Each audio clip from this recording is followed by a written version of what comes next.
change in themselves individually, as well as commit to raising a wholesome 21st century child. And as we do this collectively, we are building the kind of society that we want to see. Our mission with the Parent Summit Africa is to create a platform that equips parents with the skills, strategies, and resources for self-transformation and raising wholesome children. Our vision is to effect social and societal change through parenting education, especially to change the narrative of Africa and the African child. Welcome.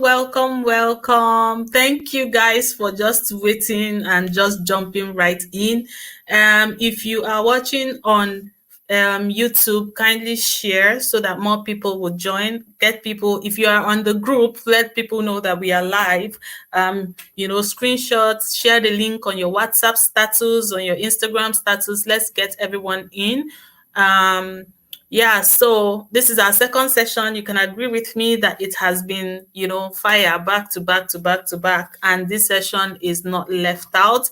We're talking about how to raise lifelong learners, right? And curious children. So, and the person to do the justice to this conversation is no other person than my sister. And she's really like the perfect person to do this. She is Dr. Chineku Ore. She is a youth development specialist on a mission to raise youth that will impact their world and glorify God using her signature SPP framework. She is the co-founder of the non-profit The Healthy African Girl Child Foundation and is the CEO of the social enterprise Learning World Education Resource Center, which are both platforms through which she drives this agenda. Through this platform, she has reached hundreds of youths with several interventions, such as leadership and success bootcamps, empowerment programs, and her signature Give the Girl a Voice advocacy competition. Dr. Ore believes that there is a seed of greatness in every person and is therefore passionate about creating opportunities for youth to discover who they are and become the best versions of themselves. This makes her a champion for peer-led interventions. She is the author of My Book of Period Stories, My Body, My Rules, and other books for youth. She has also authored ebooks and guides for parents and caregivers because she understands the key role they play in grooming world changers. Dr. Ore started her career in academics as a university lecturer before moving to public health policy. She is a recipient of multiple awards and has authored many peer-reviewed articles. She is happily married and a mother to two teens and one preteen. She is my sister and my friend, and we've been on this journey for a very long time. I think you were at the second or third edition. She was at the second or third edition of Parent Summit Africa when we had it live in Abuja.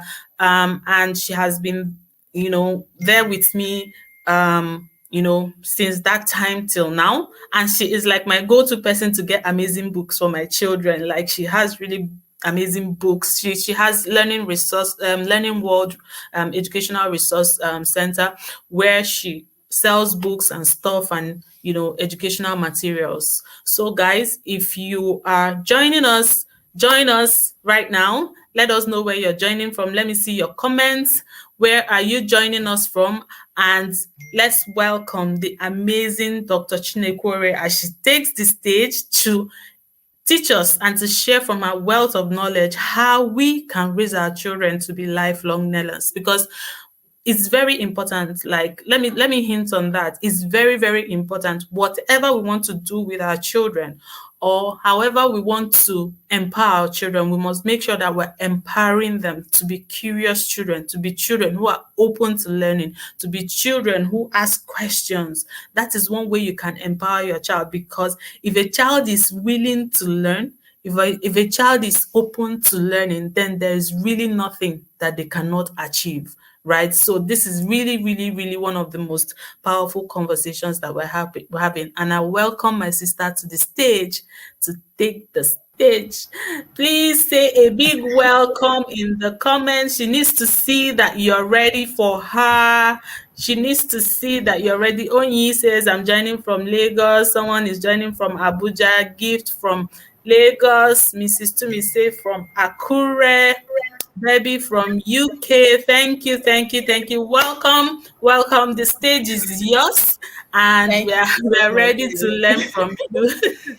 Thank you so much, sis. First of all, I want to appreciate you for giving me this opportunity. I don't take it for granted at all. And I also want to commend you for your tenacity, your consistency, and your commitment to this mission. You have been on it for years, when it's convenient, when it's not convenient, whether it's easy or not, because you understand that there is a generation that needs to be saved. And that is actually something that one should applaud.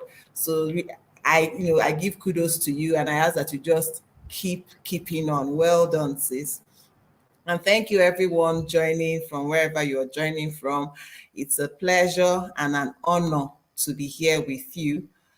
Like my sister said, my name is Chineku Ore, and I'll quickly go into what we have for today. I just want to quickly share my screen, and I will take it from there. So, like she said, our topic for today is raising lifelong learners and problem solvers, raising our children to be lifelong learners and problem solvers. And I believe that this is a very, very important topic because, like they say, when you stop learning, you stop growing. Some people even say that when you stop learning, you start dying. So yes, it's so important that we raise our children to be lifelong learners. And before I dive in straight into the main discourse, I just highlighted the key objectives I hope I'll be able to take out from at the end of this session. First, I hope that at the end of this session, we'll understand the linkage between being lifelong learners and problem solvers. Secondly, we'll be able to understand why we need to raise our children to be lifelong learners and problem solvers. Thirdly, we'll be able to understand some of the pitfalls that we need to avoid in raising our children to become lifelong learners, because there might be things that we are doing inadvertently as parents, not realizing that it could have a negative impact on our children. So I'm going to highlight some of those things in our discussion this evening. And finally, we're now going to look at the strategies, what we need to do to actually raise our children to become lifelong learners. Because in the journey of parenting, a lot of intentionality is required. We need to do things differently if we want to see different results. The Bible says, I'm a Christian, so I refer to scripture a lot, that the labor of the foolish wearies him because he does not know the way to the city. There is a way to these things, and if we settle down to learn, we are able to get better results. So before I go into this, I just want to share this verse of scripture. Like I said, pardon me, but it's one of my major reference, resources. The Bible is one of my major reference resources, and it's from the Gospel of Mark, chapter 1, verse 37, and it was about the man Jesus. The Bible says concerning him that his disciples were looking for him, and when they found him, they said unto him, all men seek thee. Everybody was looking for Jesus. Why were they looking for him, if you might ask? They're not looking for him just because they like the way he looks. They're not looking for him because he comes from a physical royal lineage. They're not looking for him because they wanted him to do some carpentry work, which, even though that is actually value, and being a carpenter is adding value. But they were looking for him because he had solutions. They were looking for him because they had problems and he had been solving those problems. And that was why all men were looking for him. Now, the question I want you to be ruminating over, even as we go into this session, is what kind of children are you raising? What kind of child are you raising? Are you raising the kind of child that all men will seek for? Are you raising the child that you have to go to beg for, everything, to hustle, to get a job, to, so a child that is more or less like a liability? There are some people that even in their adult years, they are married, but their people are still having to watch over them, overlook what they are doing. There are some men, they can't take responsibility in their homes. Some women, there are a lot of issues around, they're not even able to raise their children and all that. So the question is, what kind of children are you raising? I said here as a footnote that the world is looking for problem solvers and not liabilities. So we need to be very intentional about how we are raising our children. We are raising children, people that are problem solvers, solution providers. And you cannot be a solution provider if you are not equipped with the knowledge to provide those solutions. And that is where lifelong learning comes in. Let me not get ahead of myself. I think I will speak more about that going forward. So now the question is, who is a lifelong learner? I said here that is someone that is committed to continuous learning and personal development throughout their entire lives. So I want you to understand that learning here is not limited to the learning that happens within the four walls of the classroom. That is but the base minimum. Like I wrote down here, you have continuous learning within and outside the classroom, personal development, all through one's lives. A lifelong learner is someone who actively seeks opportunities to acquire new knowledge, skills, and experiences, not limited to formal education. There are some people that till today, they will say that, I don't even know how this WhatsApp thing is really very difficult for me, or this social media thing and all those kind of things. People coming up and trying to justify because that is not my generation, or make it look like it's a bad thing. We need to go with the flow. We need to be open to acquire new knowledge. We cannot afford to continue with the knowledge that we acquired 10 years back or 20 years back. And you can look at the developed countries, and there's a stark difference between what we see in the West and what we see in places like Africa. This topic, this is Parent Summit Africa, and I know that Dr. Vivian is very intentional and intent about seeing Africans evolve in the way they raise their children. If you look at our system here in this part of the world and what you see in the West, you find out that there are some differences. For example, continuing education is a part of every career you're in, more or less. You have to be validated, they are accredited again before you can get your licensing and all that. You have to undergo continuing education because they understand that the world is changing and we need to go with the changes that are coming up. If you look at today's curriculum in the West as well, you see that there's an evolution. You find out, for example, I was looking at one of my children who is studying computer science, and I looked at their curriculum, and I found out that AI is a very new, is relatively new. We all know that. But right now, they have already changed and modified their curriculum to accommodate AI because they are going with the flow. And that is one stark difference between what you see in the West and what you see in Africa. And what we see in our community, in our society, in Nigeria, in Africa, is a reflection of what we have in our individual homes. Like we say, the home is the smallest unit of the society. Those people that are not invested in lifelong learning got that attitude somewhere, likely from the home. So whenever we try to complain about what we see happening in our society, we have to look inwards to what is happening in our homes. Because what we see in the society, more often than not, is a reflection of what we have in our respective homes. I hope someone is thinking about that. Then who is a problem solver? A problem solver is someone who excels at finding effective solutions to challenges. Someone that has the ability to analyze situations. These are people that can think critically, and then they're able to identify root causes of problems and devise strategies to overcome those problems. And another thing that I must flag here is about the mindset. It starts with the mind.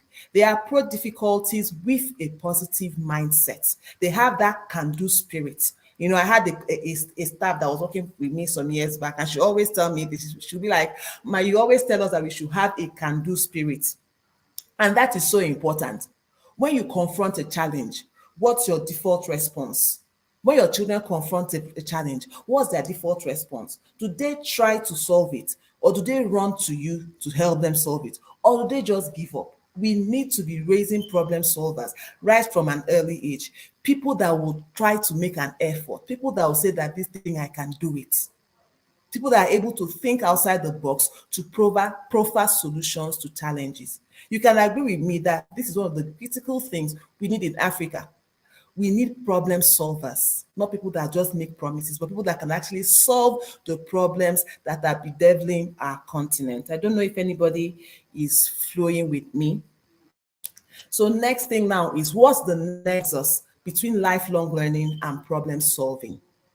You know, Dr. Vivian said something that our children need to be curious, they need to be able to ask questions. For you to be a problem solver, there are some critical indices that should be present in one's life. And one of the key things is that approach of lifelong learning, learning that there can be a new approach to doing things, opening your mind to looking at different ways of, approaching situations, being able to build skills to improve on yourself. Because if you don't build the skills, what will you use to address those issues? What will you use to address those challenges? And then another thing is that with lifelong learning, you improve your memory, you increase your self-confidence. When you're not confident, you can't even go and confront a situation. But if you know that you have learned this thing, and this is something that I can apply to solve this problem, you have the confidence to go and confront that issue. So this is the nexus between lifelong learning and problem solving. Now, the question is, why should we raise our children to be lifelong learners? Why is it an important topic for discussion, really? For me, it's so key. It's so key. We overlook some of these things that look like they might not have so much, they are not so important. But in all honesty, those are the key things, the soft skills that will help our children to thrive. Those are the skills that will help our children to stand out in a highly competitive world. I've said here that the first reason why you need to raise your children to be lifelong learners and problem solvers is because the world is looking for people who add value and bring solution. Right from Bible times till today, the world is looking for people that can bring solution. You can remember from the Bible, I'm sorry, like I said, I always cite the Bible. Joseph was in the prison, but they sought him right there in the prison because he had an answer to the problem. David was tending his father's sheep, but they sought him because he had an answer to the problem. And I noticed something, even in this present administration in Nigeria, because I'm speaking from Nigeria. When they were appointing ministers, while I know that the process of choosing people that represent us across different levels, tiers of government and all that can be better, but I must say that I noticed something in this particular outing of the Federal Executive Council of the cabinet. There are some people that were rewarded because maybe they are politicians, but there were people that were sought after because they believe that those people have the solutions that we need. An example is the coordinating minister of health and social welfare. This was a man that was on his way to being the CEO of Gavi, which is a global body. But they sought after him. He did not lobby. He wasn't because he was campaigning for anybody. It's not because he was able to secure his state or anything, but because of the value he had, because of what was going to bring to the table. And if you look at this man's resume, if I might use that word, you'll find out that over time he's been evolving. He's going with the times. He's not where he was 20 years back or 10 years back. You'll agree with me that there are some people that are in government and other spheres of influence that they have not really done anything to develop themselves over the years, but not this man. So when people were falling over themselves trying to get one appointment or the other, he was sought after. They had to plead with him for him to come. Those are the kind of children that we should be raising. Then the second reason why we should raise our children to be lifelong learners is because the world is dynamic. Things are changing. Things are moving very fast. And for us to be able to keep up with the times, we need to raise children that will keep on reinventing themselves to go with the flow of the times. Personally, most of the things that I apply today in my different enterprises has little or nothing to do with what I learned in school. I left university almost 20 years ago. And I must say that as at that time when I left university, we didn't have so much to do with technology. How would I have been able to, thrive? I know that there are many people, some people that are even younger than me, that cannot do some of the things that I can do today with regards to technology. But it's because someone has made the decision that that learn, that I'll keep on learning. For some of them, I did not go to any formal system or to acquire the knowledge. It was interest. Because I was interested, I started. And today, truth of the matter is that we have access to so much information if we want to actually learn. So in this dynamic world, if you want to stay relevant, if you want our children to stay relevant, then we need to ensure that they are lifelong learners, because the world they will meet in the next 10 years will be so much different from what we have today, and that is the truth. And then thirdly, learning keeps one youthful and keeps aging at bay. Research shows it.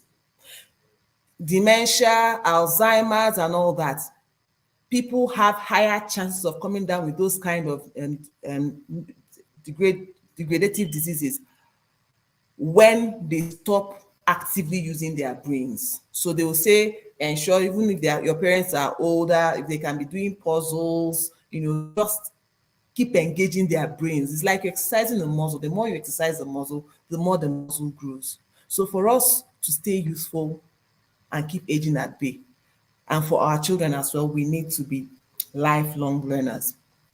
And then I said here that you can only lead when you have what the people need. What makes someone a leader?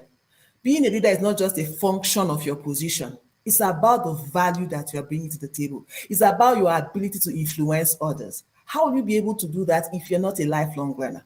Imagine yourself coming today to talk to Gen Z people, and then you're talking about what happened from millennial time, generation, Y times, at X times.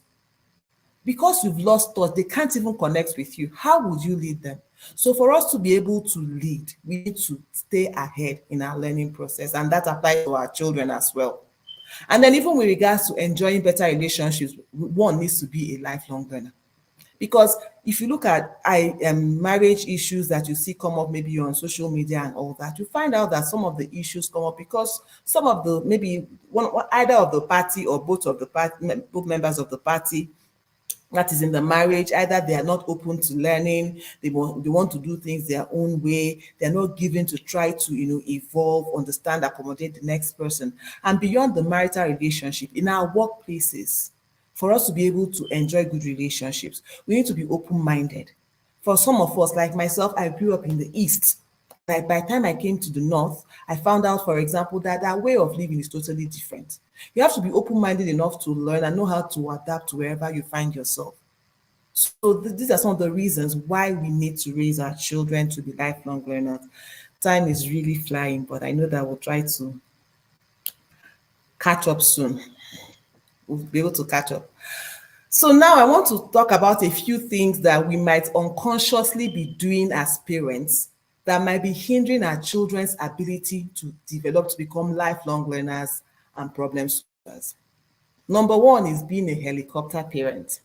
This is a common statement used these days, but I'll still explain it for people that might not know what I mean by being a helicopter parent. Who is a helicopter parent? That parent that is overprotective, always hovering over the children, trying to micromanage the lives of their children because they don't want anything to go wrong in their children's lives. They try to preempt what will happen. They'll go ahead to make sure they cover all the tracks. You have an issue in school, your child has an issue in school, you rush to the school, you go and fight the teachers, you complain about everything. You're just overly protecting the child. Some of us give the excuse that because we were not able to enjoy those things when we were young, so we don't want our children to suffer the things that we are suffering. And then you don't realize that as you're being a helicopter parent, you're dulling your child's ability to think for himself or herself. Another thing is that you might unknowingly be hindering your child's ability to be a lifelong learner if you are always bailing your children out. When there is a problem, do they even have the opportunity to think about what they can do to solve the problem? Or you just come to help them so that because you want to be their savior? This is one of the mistakes that parents make. And some of us will come up with that excuse that because of the way the world is, I understand that the world is not the way it used to be before, but even at that, there has to be a limit to how much we hold our children very close to our apron strengths.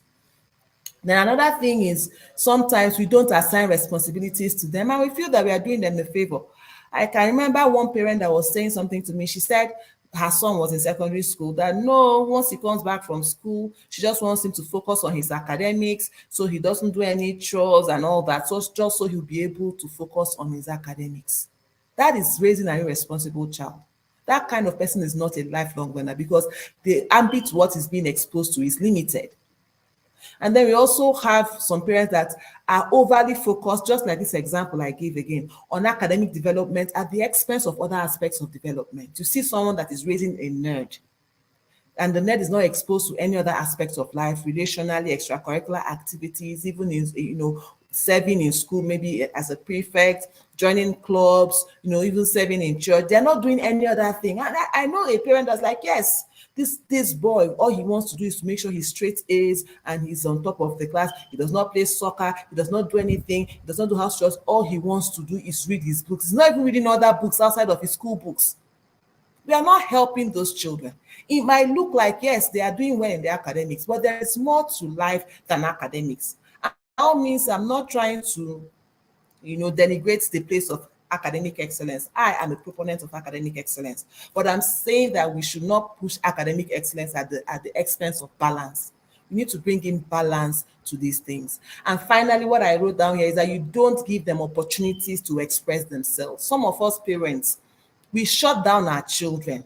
We act like we are omniscient. We know everything. They cannot, when they try to, bring their own point of view or their own perspective, you look at them and like, this one that I gave birth to, what does this one possibly know? We do these things knowingly or unknowingly. I've had teenagers speak to me about how they cannot really tell their parents what is on their mind because the parent sees them as this small child. What can you possibly be telling me? Or your children want to ask you questions and then you are like, for goodness sake, just do what you are told. You don't give them opportunity to express themselves. You don't give them opportunity to ask questions. You don't allow them to be inquisitive and curious as children are designed to be. We are not helping them. While I understand that we should be able to know how to, I preach balance. Yes, so we should be able to know where to strike the balance. We need to raise children that are disciplined, but we should not do that at the expense of their creativity, at the expense of their curiosity, but we should be able to manage this thing. So we will not kill that desire and that quest in their lives to learn. I've heard of someone, maybe I can remember someone told me the first time they heard about the word sex was in the class. You know how we are teaching gender, and they said, okay, what is sex? The parent teacher was talking about male and female, and then somebody in class says that sex has two meanings, and all that, and they were giggling, and the child did not understand what that meant. Imagine the child coming home and now asking the parent, "Mommy, what does sex mean?" Genuinely asking, and then the parent starts beating her up. "Hey, this child, you are spoiled. Do not disgrace your parents. Do not disgrace me. Oh, who has done that?" And you now start beating the child. What have you done by that action? You have shut that child down. Two things can happen. The child might start looking for the answers to their questions from the wrong sources, or they will feel silenced and wouldn't want to ask the questions that they have in their hearts because they are feeling guilty. So we need to be able to manage these kind of scenarios. We need to be able to give our children the opportunities to express themselves without feeling bad for doing so, while we provide the guidance we should provide to them as parents. I hope that someone is flowing with me. So now, I don't know how much time I have spent already. I'll quickly go to some of the things that we need to start doing if we want to raise our children to be these lifelong learners and problem solvers. The first thing is that we should model it. I've observed that most times when parents come complain about one thing or the other that their children is not doing, that it means their children is doing, by the time you discuss with the parents, you find out that the parent that is complaining about those things is not even practicing what they expect their children to do. I had a program with children over the holiday, And in one of those sessions, we just asked them to write down some of the things that their parents did that they do not like. And most of them said something, that their parents will be telling them to do one thing and their parents are not doing that thing. There is so much about there is the place of modeling, whether we like it or not. We are like one of the as parents, one of the primary role models for our children. So if our children see our approach to things, you don't care to learn. Maybe the last knowledge you acquired was your BSc some 5 years ago. You don't see any reason for continuous development. You are the kind of person that says, this is the way I am.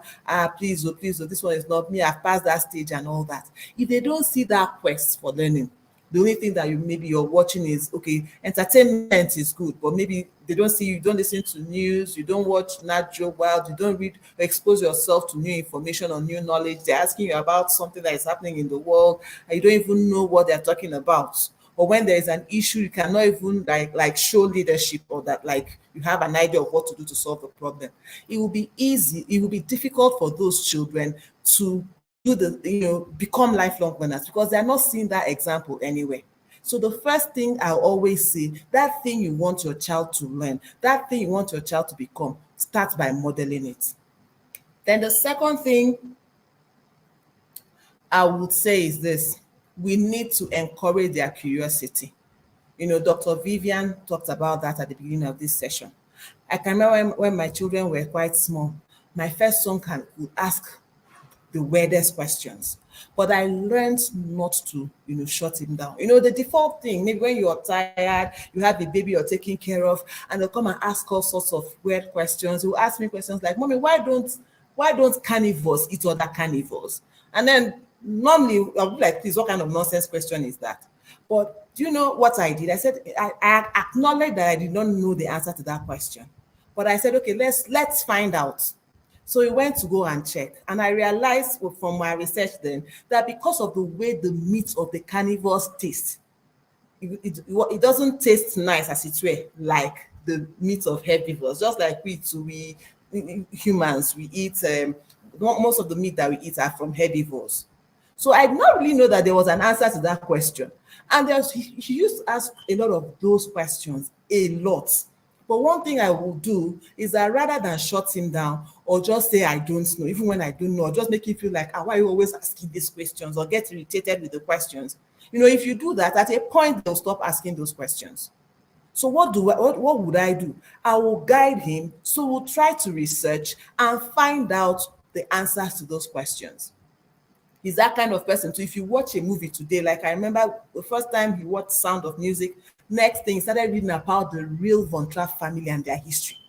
For those kind of people, you help them with the curiosity, but in a guided manner, because I understand that we have a lot of content that some of them are not things that our children should be exposed to.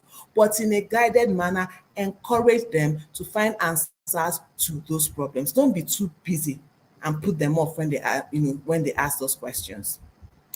Another thing that we need to do is to assign responsibilities to them that will help them to promote independence. And the responsibilities should be age appropriate. I'm not saying, for example, that your child is just 5 years old and then you now tell them to start doing tasks of 10 years old or send them to the market or the supermarket by themselves. But they are age appropriate responsibilities that when they know they need to do this, you show them how they're supposed to do it. And they take ownership. Sometimes you find out that you might give your child a chore or a task, not necessarily a house chore, and they'll come back to you with an easier, faster, better way to achieve it, because they have searched, and their minds are more open to learning new things with gadgets and all that. There's some things that you'll be doing as in the old fashioned way, and they'll be like, Mommy, now, but this your phone can actually do it in this way or that way. Some of these things they are not able to discover if they're not given an opportunity to try. So we need to learn how to assign age appropriate responsibilities to the children. What you do is that when you assign the responsibilities, you first of all show them how to do those things, then follow them up. A lot of guidance is required, a lot of patience is required, but let them start doing things by themselves when they are young. And another thing I wrote here is that we need to expose them to a variety of experiences. This is one way to help our children learn. And sometimes people will come up with the excuse that with this exchange rate, who has that kind of time, which money? Let us finish doing the things that are important than the things that are this exposing them to a variety of experiences is actually very important too. If you prioritize it, you find out that you make time for it and save towards it. And those experiences does not have to cost so much. Most times when we think of, maybe exposing them to experiences, getting them to travel, see other culture and all that, we start thinking of traveling abroad. It doesn't have to. So many of us have not even visited places that are within our immediate environment. If you search, starting from free, you can go to maybe government, there are some facilities, not all of them are run down. I stay in Abuja, you have the stadium here today, you have a pottery center today, there you have what do you call it, an arts gallery, more than one of it. You have some mini factories, there are so many places that you can take them to. What am I saying?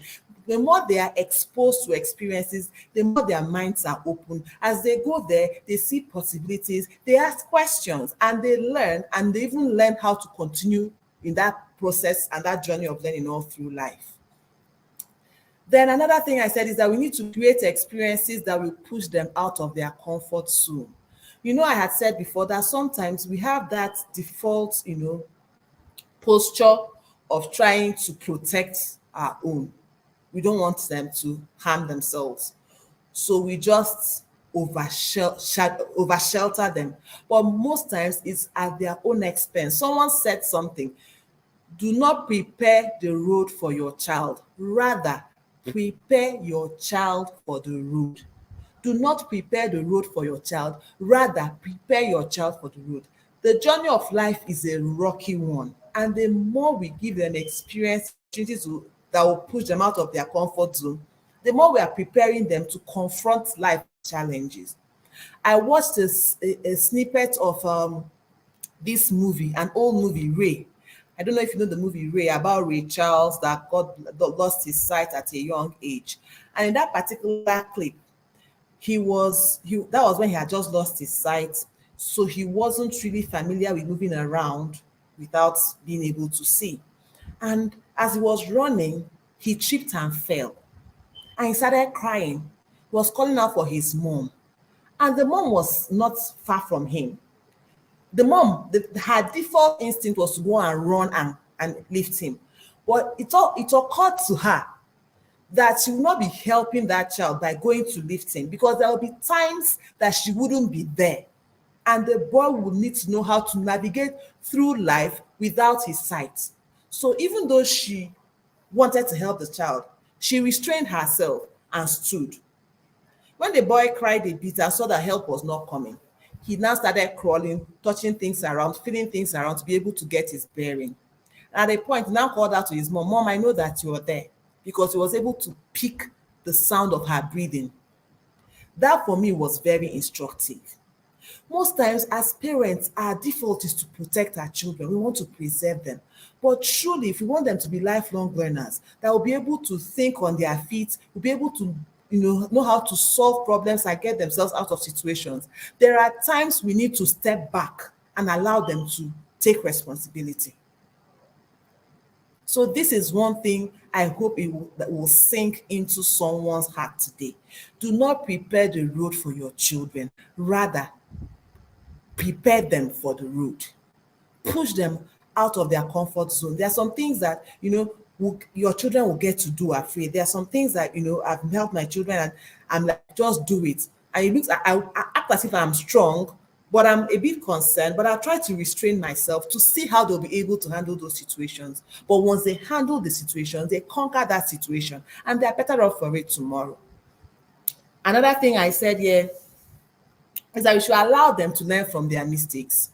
When we try to always bail our children out, there are so many lessons that they will not learn.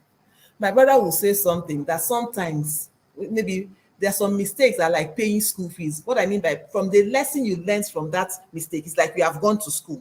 So you paid fees because you have learned a new lesson.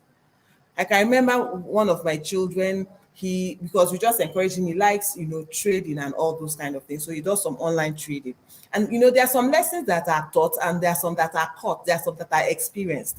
And you know how you tell them about being very wary about online scammers and all that. Make sure you get your credit before you you push out what you're selling and things like that, or confirm your clients, who the client is and everything. And they'll be like, yes, they know what they are doing. But I can remember one day, my son was scammed. He sold something to someone. The person showed him the debit alerts. And trying to be a nice person and not trying to look like he's being too suspicious, he handed over the merchandise to the person. Then he got home. He was waiting for the alert. He did not see the alert. The person was like, don't worry, the alert will still come. At the point, the person blocked him. That was when he realized that he had been scammed. But he learned his lesson. And what happened was that going forward, he now started exploring ways to, avoid that kind of thing happening to him. And then something funny happened like almost a year after this incident. He was with his grandma, and his grandma wasn't, somebody called his grandma on the phone. He was just minding his business. But the person that called his grandma on the phone was actually about to scam his grandma. You know how they tell you that they sent you a code for a meeting and all that. The person gave a very plausible story. The phone wasn't on speaker, so my son wasn't hearing what they were saying. But he now realized that his grandma was calling out a code. Immediately, she called like the first two digits. He stood up and said, "Grandma, wait." And started asking the person, "Who are you? Where are you calling from?" And some questions and all that. And he was able to stop the scammer on his track. The scammer saw that he was caught, and the scammer, caught the call and left. He had learned from a previous mistake and was able to use it to help his, grandma. If you're not giving him the opportunity to even do the trading, if I've tried to cover up everything, okay, it's me that'll check how much you're selling, how we are doing all those things. Maybe he'll not have had this opportunity.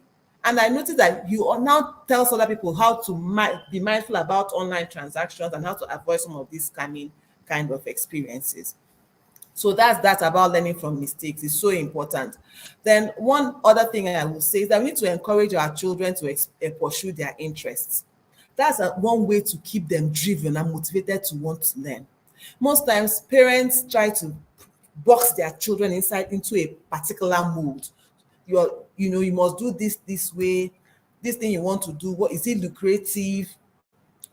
Your child likes singing. You start looking at it after paying school fees, you want to go and sing. Number one, you can use it as a negotiating chip with your children, because we can tell them, if you want to learn how to sing, I'll encourage you, but that will not be at the expense of your studies. So we need to strike a deal. But beyond that, when you encourage them to pursue their interests, you see that their desire to learn is actually even more, because there's an innate motivation that comes because there's an interest in that thing. So as they pursue their interest, they're being exposed to different experiences. I've taken one of my children to go and record her song in a studio, and those things are inconvenient. Like, I remember it was a Sunday afternoon, but I just knew that will help her to want to learn more about singing. In fact, she wasn't interested in learning instruments before, but because she liked singing, and we now took her to record her song in a studio, she started writing more lyrics, more songs, and all those things. Started learning more how to train her voice. Started wanting to play the instrument more. Why? Because we had showed interest in what she was interested in, and we encouraged her along that line. We have one that we had to take to a culinary school and all that. But I noticed that when you start encouraging them to pursue their interests, there is a desire that wells up from within them that wants to make them to even champion that course more, and they'll learn more in the process. And then I said that we need to support them to cultivate the habit of lifelong learning through structure and planning. Like I said, I understand the place of academics and excellence. And some of parents will be like, when will we even have time? They've not even finished with their schoolwork. When can they go to do all these other things? But with structure and planning, we'll be able to expose them to so much more. How will they spend their weekends? How do they spend their holidays? Even during the week. If you desire it and you want to expose them to those experiences, you need to have structure. You don't just take every day as it comes. When there's structure, when there's planning, when there is organization, there is greater opportunities to learn. They have their days being more productive. So as parents, we need to be intentional about having structures and systems in place. I'm sure I mentioned further down that one of the ways to encourage them to learn is by them reading wide. How would they read wide if there is no, some children, if you don't, some children love reading, others do not. But you might have to say, this is our family routine. Before we go to bed, we must at least read 20 minutes of a book that is not a school book. That is part of the structure. What is that thing you want them to be exposed to? You can say you must listen to the news. We must listen to the news as a family on this so and so day. We must watch a documentary together on once in a month. We might play Scrabble or chess together, but those things that will encourage and stimulate the learning process, fit it into the processes of the day in your home so they become used to it. Once they form that habit, it will go with them even after they leave home. I hope I'm making sense. Now, with regards to being problem solvers, we'll say here, I said here that you need to promote a solution mindset. This is something that you need to keep on reprogramming their minds. Let them have that can-do spirit. Let them teach them that when they are confronted with a situation, their default mindset should be what can be done about it. They shouldn't approach these situations with helplessness or think of, let me call mommy, let me call daddy. No, let them first of all think about it from their own perspective. What can be done? And another way you can also do that is if together as a family, you have those discussions. When there is an issue at hand, ask them, what do you think? Let them know that what they think matters. If in our home, we have what we call like a toolbox session, particularly we started that during the COVID season when we were all at home. I didn't want a situation where it's only parents dishing out instructions to them. I'll say, okay, so we'll have a toolbox session. Let us plan our structure, our schedule, and all those things. Everybody pitches in. And because all of them contributed to the schedule we come out with, it's easier for them to align.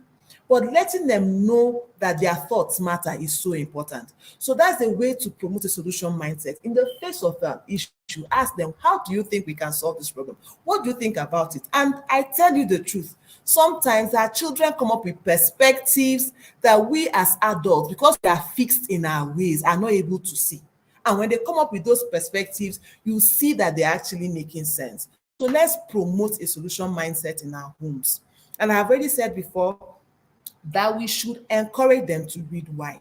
If you cannot travel, if you cannot go, you cannot possibly have all the experiences. But how about exposing them to wide genres of books? They read nonfiction, they read biographies, they read personal development books, they read fiction, just expose them to a lot of reading resources. And don't tell me, I know a lot of parents say, my children, they do not like reading. Now, as a parent, do you read?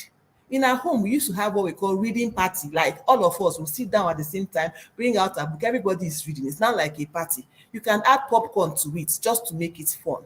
And it's also to begin with the books that they enjoy, that is age appropriate. Not that you go and bring a novel that has 300 pages for someone that has not even been able to read 10 pages.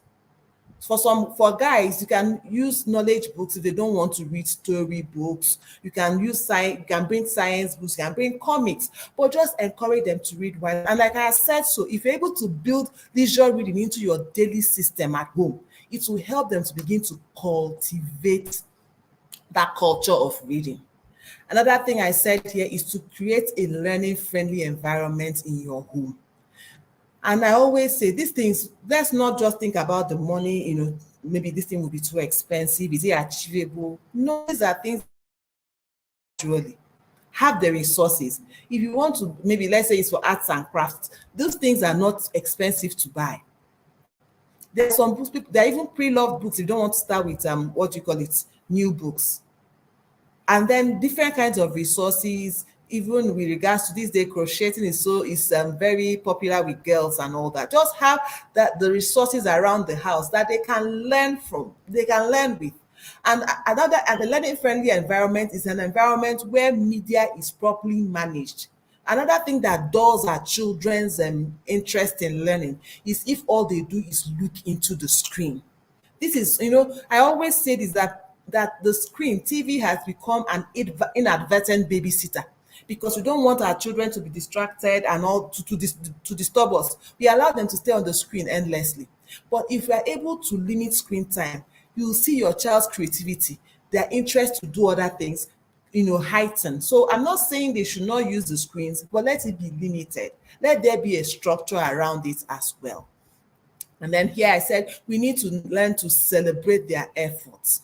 When you see that they make an effort to try to learn, because sometimes you find inquisitive children, they'll tear down the whole house and all that, and you want to freak out. The previous speaker said that we should have a child-friendly environment. If you have that kind of child, create a space where they can do those things. So they are not destroying the things that they shouldn't destroy, but at the same time, you're not stifling them. And when you see that they've tried to do something, even if doesn't make any sense to you, but because you see the effort, they'll come and meet you. Mommy, see what I do. Don't shut them down. Like, I better go. What kind of thing is this? Ask them, okay, how do you go about it and all that? And then celebrate their efforts, whether at whatever age. Positive reinforcement works a lot. When you acknowledge their effort to try to learn, to solve problems, it will make them want to try again tomorrow. But if they come to you and you act like what they did not make sense, or you even get out, and you will find out that they will not even be willing to try again. I think I've even taken much more than my time. This is an exhaustive discourse, but it is more in the doing. There is only so much that can be achieved by the things that I say. But once we make that decision that I want our children to become lifelong learners, we now have to start working towards it. A lot of sacrifice is required. A lot of intentionality is required. A lot of patience is required. A lot of commitment is required. But I tell you the truth, if you consistently and intentionally begin to help your children to have new experiences, create an environment that thrives, that helps them to thrive in their learning and all that, you see that the kind of children you raise are the people that have a solution mindset, the people that are open to learning, and the people that will impact their world positively. And Dr. Vivian, I didn't look at you. I didn't know when you came up. I'm really so sorry. But I think I'm stopping here now. Thank you all so much. This has been very, very insightful, very practical, very hands-on. I love the stories. I love the practical ideas that we're giving. I'm sure I'm speaking for everybody who is online watching. Guys, if you found this insightful, please drop your comments. If you have any question, we have a few minutes because we're already running late for the next session. If you have any question, please, this is the time to drop your question. Okay, someone asked a question about, let me find that question. Let me see if I can find that question. I don't know if I will see it now because it has gone up quite. She asks, okay, I can't find it. Samuel, if you're still online, can you drop your question about homeschooling again? I think I've lost it in the comments, right? So if you have any question, please drop it. Olamide says, thank you, Ma, very insightful. Ayanfe says, thank you, Ma, very insightful. Unyi is sending her love. Thank you so much, sis. While we're waiting for the questions to come, please drop your thank yous, drop your round of applause for our amazing resource person. She has really spoken so well. Even I learned. My notes are full.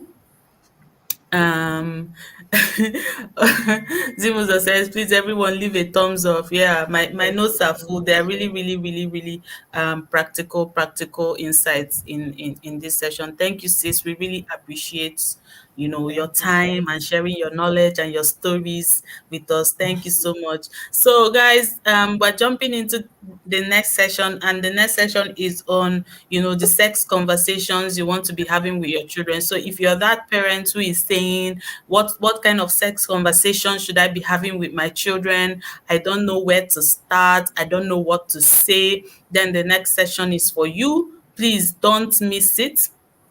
We're jumping right into that next session right now. Like, I'm leaving now and we're jumping in. Thank you so much, sis. Thank you.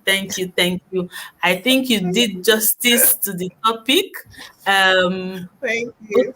Okay, so here is the question. How can we use homeschooling program to promote learning in this form, in this information age? I don't know if you want to attempt that.